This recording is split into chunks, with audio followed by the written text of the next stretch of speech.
సింగరేణిలో medical board నిర్వహించిన ఉపాధి అవకాశాలు కల్పించాలని తెలంగాణ బొగ్గుగని కార్మిక సంఘం కేంద్ర అధ్యక్షుడు మిర్యాల రాజిరెడ్డి డిమాండ్ చేశారు. పెద్దపల్లి జిల్లా రామగుండం సింగరేణి సంస్థ రెండవ బొగ్గుగనిపై యూనియన్ ఆధ్వర్యంలో నల్ల బ్యాడ్జీలతో నిరసన ప్రదర్శన చేపట్టారు. కార్మికులను కలిసి వారి సమస్యలను అడిగి తెలుసుకున్నారు. అనంతరం సమస్యలు పరిష్కరించాలని కోరుతూ గని అధికారులకు వినతి పత్రం ఇచ్చారు. ఈ సందర్భంగా మాట్లాడుతూ కాంగ్రెస్ ప్రభుత్వం ఇచ్చిన హామీలను నెరవేర్చడం లేదని ఆగ్రహం వ్యక్తం చేశారు. అలాగే సింగరేణిలో ప్రైవేటీకరణను రద్దు చేసి కొత్త బావులు ఏర్పాటు చేసి ఉపాధి అవకాశాలు కల్పించాలని డిమాండ్ చేశారు. తెలంగాణ ప్రభుత్వం రేవంత్ రెడ్డి గారి నాయకత్వంలో ఎన్నికల సందర్భంలో అసెంబ్లీ ఎన్నికలు కానీ పార్లమెంట్ ఎన్నికలు కానీ సింగరేణి ఎన్నికల సందర్భంలో కోల్బెల్ట్ ప్రాంతానికి వచ్చినటువంటి ఎమ్మెల్యేలు అయితేంది, మంత్రులు అయితేంది, ముఖ్యమంత్రి ఉప ముఖ్యమంత్రులు కూడా సింగరేణి కార్మికులకు అనేక వాగ్దానాలు ఇచ్చారు.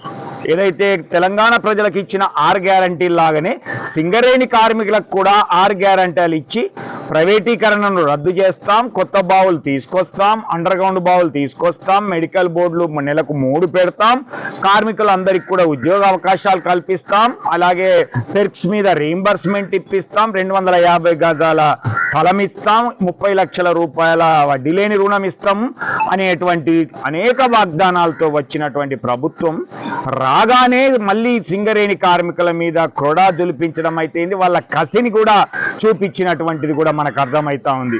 ఎందుకంటే సింగరేణి ఎన్నికల సందర్భంగా సింగరేణి కార్మికులు వాళ్ళని గుర్తింపు సంఘంగా గెలిపించలేదనా, లేకపోతే కమిషన్ల రూపంలో సింగరేణి నుంచి వాళ్లకు వాటా సరిగా చేపట్టడం జరిగింది.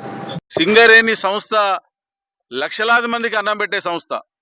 ఈ సంస్థలో కారుణ్య నియామకాల ద్వారా సింగరేణిలో ప్రమాదకరమైన పరిస్థితులలో తమ ప్రాణాలని లెక్క చేయకుండా కాలుష్యంలో పనిచేస్తున్నటువంటి, అనారోగ్యం పాలవుతున్నటువంటి కార్మిక కుటుంబాలను ఆదుకోవడానికి ఏర్పాటు చేసినటువంటి ఒక ప్రక్రియ కారుణ్య నియామకాలు. దాన్ని ఇవాళ ఒక మెడికల్ బోర్డు పెట్టి పనిచేసే కార్మికుడిని అన్ఫిట్ చేసి వాళ్ళకు వారసులకు ఉద్యోగం ఇచ్చేటువంటి ప్రక్రియ ఇది. అయితే ఇవాళ దురదృష్టవశాత్తు కాంగ్రెస్ ప్రభుత్వం ఏర్పడడానికి మేము గతంలో నెలకు ఒకటే మెడికల్ బోర్డు పెట్టి మేము 2 బోర్డులు పెడతామన్నారు. కానీ సంవత్సర కాలంగా ఒక్క బోర్డు పెడతలేరు. ఈ మెడికల్ బోర్డు ఎందుకు ఆపినవా అంటే ఇవన్నీ అవకతవకలు జరిగినాయి అంటారు. మెడికల్ బోర్డులో అవకతవకలు జరిగితే సిబిఐ విచారణ చేయండి, తప్పు చేసిన ఉరి తీయండి, లేదా వాడిని జైలు వేయండి, మాకు అభ్యంతరం లేదు. కానీ ఇది కార్మికుల వారసత్వం. ఇవాళ కారుణ్య నియామకాల ప్రక్రియ రద్దు చేస్తానంటే సింగరేణి తిరగబడుతుంది, ఈ బొగ్గు అగ్గాయమంటుంది, బిడ్డ నిన్ను దయించి వేస్తుందని సందర్భంగా కాంగ్రెస్ ప్రభుత్వాన్ని హెచ్చరిస్తా ఉన్నాం. ఇవాళ విజిలెన్స్ మారు పేర్ల మీద, విజిలెన్స్ల పేరు మీద ఇవో మీ నాయన ఎట్లా అన్ఫిట్ అయిందని ఇవాళ విజిలెన్స్ అధికారులు ఫోన్లు చేసి బెదిరిస్తారు. కొడుక విజిలెన్స్ వాళ్ళని తొక్కి నారాధిస్తాం అనుకుంటారేమో, చెమ్మ సందుకుంటే నువ్వు నీ మొత్తం ప్రభుత్వమే పారిపోయేటువంటి రోజు వస్తుంది. అది గుర్తుపెట్టుకోవాలని సందర్భంగా హెచ్చరిస్తా ఉన్నాం. ఇవాళ విజిలెన్స్